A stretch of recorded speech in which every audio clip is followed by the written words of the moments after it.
If a vehicle's battery is disconnected, any memory within the onboard electronics can be lost.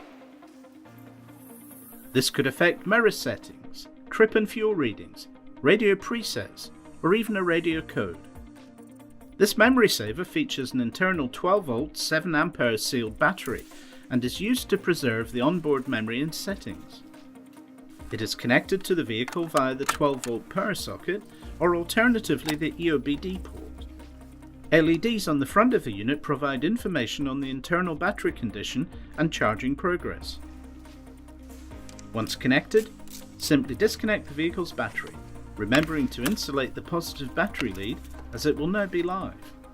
The vehicle's electronics are now being powered by the memory saver. This saves valuable time spent re-entering lost codes. To connect via the OBDII port, remove the rear cover of the memory saver to access the lead.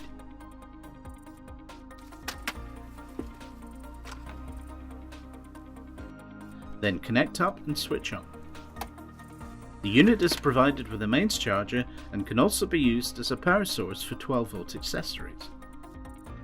Available now from Laser Tools.